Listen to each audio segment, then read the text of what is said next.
Welcome to, I'm laughing because I had to reshoot this video, but welcome to my subtle secrets of pranayama. I'm a little embarrassed, I have to say, because I was confusing the pharynx with the esophagus.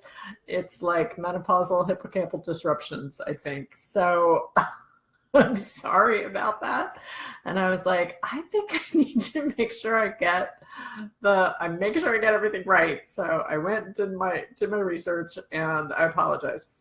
So I want to talk today about the pharynx, not about the esophagus. The esophagus is where your food goes down, but the pharynx isn't important. And I'm going to post a picture, by the way. So I'll put a picture in on Facebook. It's hard to do that. I don't know how to do it on Instagram. Maybe I'll see if I can get my 14-year-old to get my picture on it for Instagram. But I want to show you a picture of the apparatus.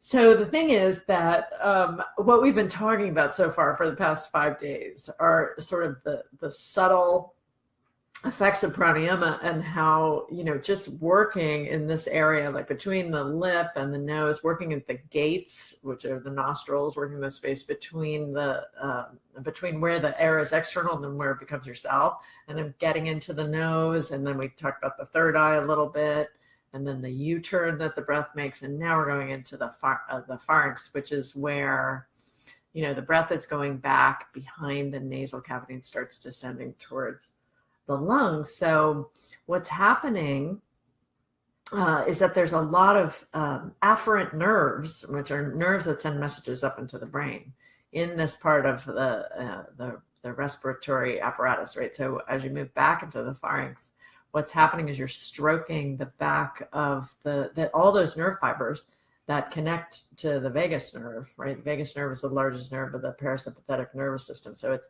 sending messages to the brain that say, calm the system down, right? Go into more of a parasympathetic response. So that's what's so interesting about ujjayi. I don't even want to use the word ujjayi, because I say ujjayi and then people have these ideas that, what it's supposed to sound like, Darth Vader, not Darth Vader, or what. We're going to get to that hopefully on Monday, the sound of the breath. But for right now, instead of thinking about ujjayi, think about how the breath creates kind of like a massaging sort of sensation. There's so many sensory nerves in the back there. So think about all of the massaging that the breath is creating rather than, some technique, right? So let's go ahead and get started. You can put your feet flat. Hi, thank you for being here, those of you who are here. So you can put your feet flat if you like. If you're sitting, you can sit with the legs crossed. And if you like, you can rest your hands palms down on the lap, or if it's more comfortable for you, just clasp your hands. That's fine too. And then either soften or lower your eyes. We're going to go through some of the things we've done for the past 5 days. And then start to feel the cool sensation of the breath as it moves between the lip and the nose into the gates there. And then start to feel it as it moves up into the nasal cavity. So you start to feel that kind of spaciousness in the nose, right? And that's also taking you into that awareness of the openness in the sinuses. And then up into the third eye area. And then start to notice as the breath does a U-turn. So it U-turns right at your third eye and starts to come into the pharynx, or the back of the nasal cavity. And that's where you start to feel some of the stroking. So yes, it happens in your throat, but it's happening in the back of the nose also. Yeah.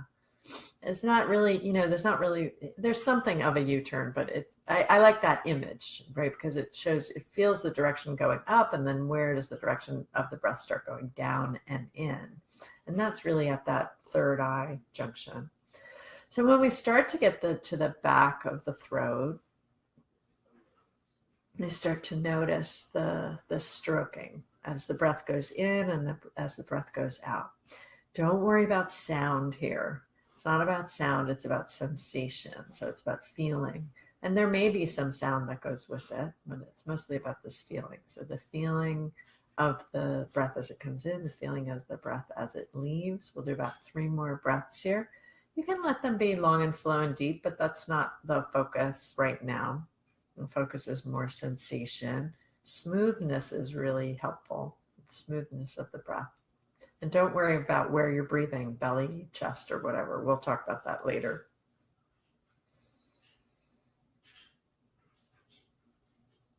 So as you finish this third breath, maybe it's your second, but that's okay. As you finish the breath,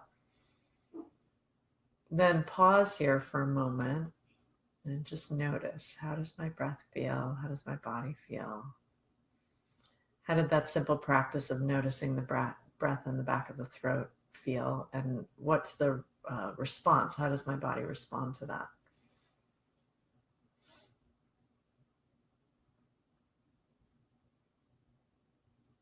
And so all we've done for this first week of the challenge is notice. That's all we've done is notice what's going on in the face, the nose, and the throat. And that's it. So, and one of the reasons I got so interested in this exploration, especially up in this area, is because I was working with a few people with severe anxiety, and taking a deep breath was just not possible. It just exacerbated the anxiety. So when I started to help them focus on sensations just in the nose and the face and the throat, I noticed that would help alleviate anxiety without having to go into the rest of the respiratory musculature. And it's great. It's a great practice to be able to just stay there. So again, pranayama is not just about it's not just about technique. It's about the experience, the sensate experience. And I think I hope that's the strongest message you're getting from this challenge. So I encourage you to practice today and tomorrow. I'm not going to be here tomorrow. It's Easter. I'm taking the day off. But I'll be back on Monday and we'll continue with our exploration. Thank you for being here. Namaste.